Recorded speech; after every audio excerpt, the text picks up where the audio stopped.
What up, YouTube guys and gals? What we got going today on the ST is going to be this beautiful FenFab charge pipe. I plan on keeping the stock blow-off valve. I'm not going to go crazy on this thing, at least for a long time. If I do eventually go crazy, it might be years from now. So for right now, this will do, and it's going to get rid of this wonky pipe here that Ford's got. So first things first, we're gonna disconnect a few things. This is gonna be with my UPR dual valve catch can installed. I know I had a couple questions of whether or not this charge pipe would work. That's one thing that pushed me on to go ahead and buy the charge pipe. So first things first, we're gonna disconnect some of this stuff and get it out of our way. The first thing I wanna do is go ahead and disconnect these two upper lines on the catch can. Just swing them over here out of my way and move this out of my way too. The next thing, this connector right here for this, might be easier just to take this off of this side. This is for like this right here is a line. I know people have talked about it. I actually went back and forth with Brett from FenFab about this. Or no, I think it's the owner of ZFG that I talked to. And what this does is it supplies pressure across back into this line here. It is a very small boost leak, but when it provides its pressure back across the line here, what it does is it allows the evap system and everything to function properly. It forms a venturi because of the pressure blowing across it. And it's the way it's designed inside the factory charge pipe. So you don't want to get rid of this pipe.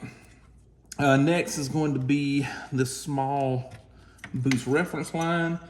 If you're familiar with the channel, you know this right here is when I was putting the catch can on. This is the line that I actually broke off of the factory intake here and had to glue it with that super glue, and it's still working great.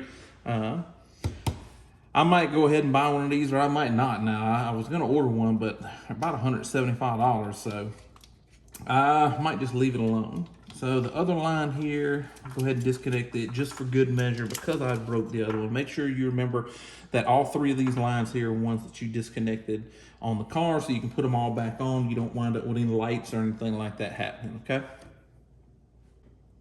Next step is fairly simple. We got a 9/32 here on a small ratchet, and I'm going to loosen up this clamp first, factory clamp. Get it loose with a ratchet. And then the other clamp here, just rotate it down just a little bit. And I'll pick the camera up here in just a second. Be careful of all these plastic fittings that you're right here working around on the factory intake. They break very easily. It's one of the ones that I broke.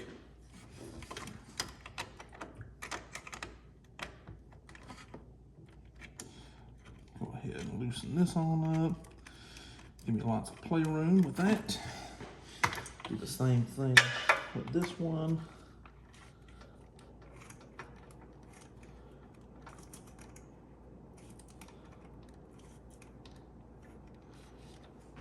All right. Kind of bring the camera in here. See if you can see down to where, there we go. That's the other part of the clamp. That's where it's at for me. And then this one on the front is very easy to get to. Right there is going to be where it is. See it right there towards the top. So for this plastic piece that holds it in, if you just grab over the top right here and pull up and towards you, this piece will come off. And as you can see here, it's just got these little clips. Let me get it, folks, there, on both sides that hold it in, top and bottom. So you can remove that piece and get this free. Just wiggle it, and it comes out of the hose there. Twist and wiggle, that one comes out. And then you just snake it out. Let me get this on the bench. All right, so what we got here is a little comparison side by side of the two pipes. You can see this wonky bend and stuff. It's pretty high, high quality pipe. It's got crushed collars on both ends, keep you from breaking the pipe. Wow. That would have sucked if, let's see if I can get the, I don't know if you can see this slither of plastic right here, but that sure would have sucked if that got sucked off in the engine. The slither of plastic. That's probably from when they shoved this, that's from when they shoved this metal ring in the pipe. But anyhow, as you can see, not really gaining or losing any size. Actually, it might be, the FenFab might be a little bit bigger around, but it looks like they're the same. Same kind of thing on this side. Maybe the FenFab's a little bigger, but they look like they're about the same. But what you're gonna get is in this area right here, it's obvious that, let's get them facing the same direction here. It's kind of obvious the differences here. Now, this pipe doesn't look like it's much bigger around. I'm sure Ford has decided that the flow drop across this is minimal, and they really don't care about it, especially in these vehicles. It's making what it's supposed to be making, but this is much better. So what I want to do here to remove this plastic bracket that held the factory one, get it out the way. It's a 5/16, I believe. Let's see, I got a nut driver here that fits it. Come on. Yeah, 5/16 bolt right here. Go ahead and take this out for this water container.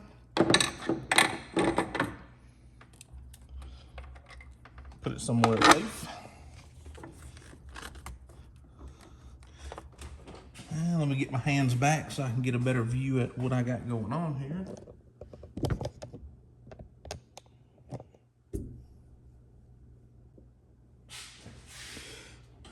So there's a tab up here at the front.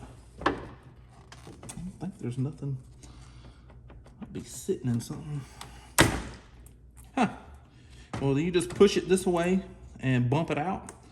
It looks like it's just sitting down in a thing here. And once you get it out of the way, it looks like there's a 10mm bolt holding it on. Let me show you that. Right down there. We can get zoomed on. That 10mm right there is what we're after. And that's holding this whole bracket on here.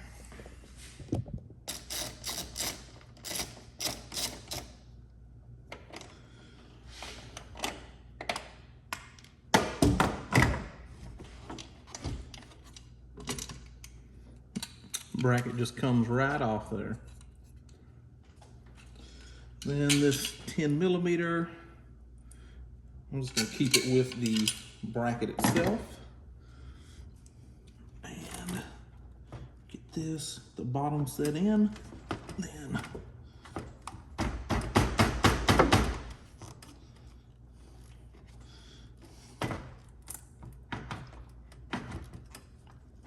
just the same way it pushed over, push it back in. Hit this.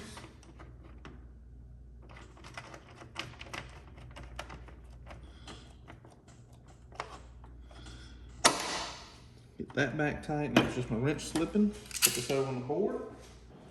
So that's back in place. Next step is going to be our charge pipe here. What I'm going to try to do is shove it up in the factory boot here first for the throttle body side.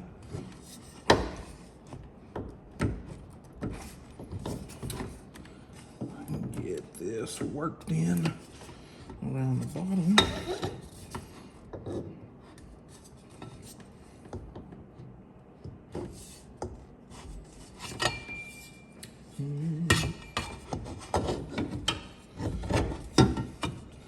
There we go. Get your pipe slid in this way first down, and then bring it at a upward angle towards the factory pipe.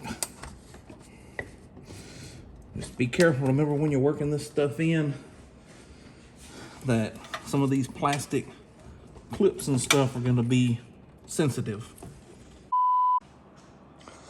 So what I had to do was get it lined up right here. I think those little metal clips were there to begin with. These things that I was talking about, the metal rings, and the pipe's only designed to slide so far up in there, and I've got it as far back, I think a little further back than what the factory pipe was in there. So I got it up in there, and once I got it up in there, you have to orientate it because it's hard to get, this won't hardly rotate because it's a tight fit. So you get it oriented to where this is facing the proper direction that it's got to be facing, and slip the pipe in. And this part of the pipe down here that comes out of intercooler is going to be low in the bottom, and then you'll come up like this and slip it in that way, and then you can slip it in right here too. So both ends are on there. So all we have to do now is tighten up the clamps. Finish tightening these. This right here is my last one. I figure y'all want to see me tightening every one of them up. So remember that you have a wrench on this. I mean, you want them tightened up the way this charge pipe's not going to blow off, but I mean, you also got to remember they're worm gears, so you don't have to torque down and make them super tight. They're real fittings. And it's got that little bulge on the end of the pipe to keep it from slipping off. So now what you want to do now is make sure that you have all the pieces, all the tubes that you unplugged, plugged back in. So I'll plug the little boost reference piece back in. Plug this lower line that goes over by the fuel rail back in. Take this large line here. And the way these clips on both sides work is that when it's clipped in, come on, now it's gonna not let me get it clipped in because I don't have it, but when it goes onto the pipe, it's gonna push these back on both sides like it's pushing that one. And once it gets pushed back on both sides, it'll allow it to slot down, but then when you want to release it, you'll take these two blue tabs and on the other side it's yellow and push them back and then push this up like that. So you have to be able to get this end off from the intake tube to be able to get to this end, because you have to rotate this end around to be able to get to it. But it goes right up here on top where the charge pipe is. You push the pipe on, and the little blue clip will flip back down. There's that clip. It's on there. Push this one down. That one's clipped. And it's on there. Bring my catch can. Beautiful. They sound better than the factory ones. UPR for the win, baby. All right, so now there it is installed. Fits in there just right. Everything's tightened down. The hoses that I took off, all three of those are back on. These two's on, that's on, that's in, that bolt's in. Both the clamps are tight. We're good to go. So all there is now is a doggone drive, baby. Now, I'm not thinking that this is gonna like give me 10, 15 horsepower or something, but it's gonna drastically improve the flow. Can't hurt. It's gonna make it more efficient under boost. I wish FenFab would make all these charge pipes that come down out of the turbo down here. They're little bitty charged plastic pipes. I know they come with the intake, but I'm good with the factory intake. I think it's plenty good enough for me and what I'd be doing with it. Throw a K&N filter in there and it's fine. I thought about going with, was it AWR or AFE? I think it's AFE makes the intake for it. See, that's how much I've researched the intake. I've seen a lot of people having problems with getting evap codes and stuff like that with having the intake. I don't know about the FenFab one. It might be okay. I haven't really seen much about it, but I would be open to changing out just the charge pipes and leaving the factory intakes going into the inlets of the turbo fine. Just have the exit, all the charge pipes be replaced. I think this car would benefit a lot from that. Get rid of these little skinny plastic ones and get some good, larger size, smoother flowing pipes in there. Anyway, that's been the install of this FenFab charge pipe for the factory blow-off valve on this 2022 Ford Explorer ST. More videos to come. Stay tuned. Keep sharing the videos. Keep commenting and hitting that like button. I appreciate all y'all. We out.